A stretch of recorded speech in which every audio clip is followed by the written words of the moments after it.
వికారాబాద్ జిల్లా తాండూరులో కొత్త తరహా మోసం దర్శనమిచ్చింది. ధూమపాన సిగరెట్ ప్యాకెట్లలో అట్టముక్కలు కనిపించాయి. దీంతో అమ్మేవారు కొనేవారు ఆశ్చర్యానికి గురయ్యారు. తాండూరు పట్టణంలో సుమారు 20 నుండి 30 దుకాణాల్లో కిరాణా దుకాణం, పాన్ షాప్లలో పెద్ద గోల్డ్ ఫ్లాగ్, చిన్న గోల్డ్ ఫ్లాగ్ నూతన ప్యాకెట్లలో అట్టముక్కలు రావడం జరిగింది. ప్రధానంగా ఓ కిరాణా షాప్లో గోల్డ్ ఫ్లాగ్ ప్యాకింగ్ ఓపెన్ చేసి అమ్మే క్రమంలో విషయం బట్టబయలైంది. దీంతో పట్టణంలో ఐసీఎల్ అనే ఏజెన్సీ నియోజకవర్గం మొత్తంగా సిగరెట్లు పంపిణీ చేస్తుంది. అయితే వారి ఏజెంట్ల ద్వారా తీసుకున్న సిగరెట్లలో ఈ విధంగా రావడం ఏజెన్సీపై కిరాణా దుకాణం, పాన్ దుకాణంలో అనుమానం వ్యక్తం చేశారు. जनरल स्टोर और इंदिरा नगर ये सिगरेट डब्बे आईटीसी कंपनी वाली से लेते साहब हम। ये सिगरेट डब्बे में क्या है मालूम, डुप्लीकेट सिगरेट है, वो अट्टे भर रहे इसके अंदर। तो प्याज खोले तो पूरे अट्टे निकल रहे। मेरे पास 3 डब्बी निकले, ये आईटीसी कंपनी वाले से ले रहे हम। एक डब्बी बेचे तो हमारे को 9 रुपये बचते, इसके अंदर 9 रुपये बचे तो हम लास्ट कितने हो रहे देखो आप। इसका बोले तो कंपनी वाला कुछ एक्शन नहीं ले रहा। सेल्समैन आता डालता जाता सिगरेट, फिर मेरे को 15 दिन के बाद रिटर्न दिया सिगरेट। अब आइंदा क्या करो साहब, तुम डब्बा खोल के चेक करके लियो बोल रहा। ये डब्बा अगर मैं पैक खोला तो कस्टमर कैसा लेता, नहीं लेता, सील ओपन करे डाउट आता उसको, क्या है माल रख के बेच रहे बोले। इसलिए मैं बोला वो देख भाई कुछ ना कुछ कर, तेरे सेठ से बात करा बोल, तो बात नहीं करा रहा। कितना दिनों को आया, कितना शॉप को आया ऐसा? बहुत छापाओं का है साहब। एक पुरान तांडूर में निकला और एक बसना कट्टे के पास निकला, ऐसा बहुत जगह है। ये हमारे फ्रेंड सर्कल में बोले।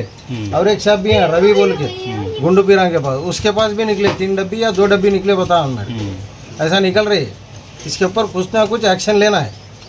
आपके पास कितने डब्बे आए? मेरे पास 3 डब्बी है। आप ले लिया हूँ। ले लिया कब? मेरे पास प्रूफ है, फ़ोन में फ़ोटो है। भिजाते?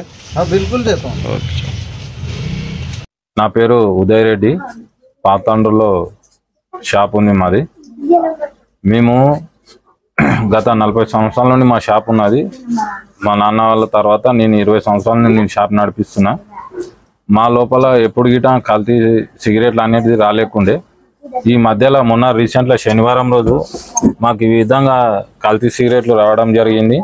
దీని లోపల అట్టముక్కలు వచ్చినాయి, మొత్తానికి అట్టముక్కలే.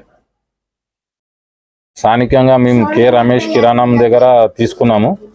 ఆయనకు నరేందర్ గౌడ్ అని చెప్పి ఐటీసీ కంపెనీ అయిన సేల్స్ మ్యాన్ సప్లై చేసిండు. శనివారం రోజు ఈ విషయం చెప్పడం జరిగింది. చెప్తే సోమవారం రోజు పోయి ఐటీసీ సైడ్ దగ్గర మాట్లాడదామన్నారు. మాట్లాడినాం పోయి. ఆయన ఏమంటాడు అంటే మీరే చేంజ్ చేస్తారు, ఇది మా నుండి కాలేదని చెప్పి చెప్పడం జరిగింది. స్థానికంగా మేము నాతో పాటు ఇంకా బసవన్నకట్టకెళ్ళి ప్రకాష్, ఇందిరానగర్కి వెళ్ళి ఇట్లా అందరూ వచ్చి అడిగిండ్రు. చెప్పినాం మీరు ఏం చేసుకుంటారు చేసుకోండి, పోలీసు వాళ్ళకి చెప్పుకోండి అన్నారు. చెప్పుకుంటే మన తాండూరు పోలీస్ స్టేషన్లో పోయి చెప్పడం జరిగింది. తాండూరు లోపల మాది పేర్లు రాసుకొని, ఫోన్ నంబర్లు రాసుకొని సోమవారం రోజు రాత్రి 9-9:30 ప్రాంతానికి మా పోలీస్ స్టేషన్కి పిలిపించి నాతో పాటు నరేందర్ గౌడ్ని గోదాం దగ్గరికి తీసుకెళ్ళి గోదాం లోపల సేట్కు అడిగారు వీళ్ళు పోలీసు వాళ్ళు, మేము మీ గోదాంను సెర్చ్ చేయాలి చూపెట్టండి అంటే ఆయన సేట్ ఏమన్నాడంటే సెర్చ్ చేయాలంటే ఇది కంపెనీ గోదాం ఉన్నది, కంపెనీ గోదాంని సెర్చ్ చేయాలంటే మీతో సెర్చ్ వారెంట్ ఉండాలి, సెర్చ్ వారెంట్ ఉంటే నేను గోదాం తెరిపిస్తానని చెప్పడం జరిగింది. ఇక దీని తర్వాత మాకు ఎవరు రెస్పాన్స్ ఇస్తలేరు. కానీ అన్నీ ఏమవుతున్నా అంటే వీళ్ళది పెద్ద మొత్తంలో జరుగుతున్నా, మళ్ళీ వీళ్ళ వెనుక ఎవరైనా ఉండి చేస్తున్నారా ఇది మాకు తెలియకొచ్చింది. లాస్ట్కు మేము రిటైల్గా అమ్ముకునేటోళ్ళం, ఒక్కొక్క పీస్ అమ్ముకునే వాళ్ళం, మేము లాస్ అయ్యే పరిస్థితి ఉంది. నాతో పాటు తాండూరు, బసవన్నకట్ట, ముర్షద్ దర్గా, ఇందిరానగర్, షాయిపూరు, ఇవి ఎక్కడ పోయినా చాలా మంది తెలియనివి. ఎవరు చెప్పుకోలేక ఎవరు రెస్పాన్స్ అడిగితే రేపిస్తాం మాపిస్తాం అని దాటేసుడు తప్ప వేరే ఒకటి లేదు.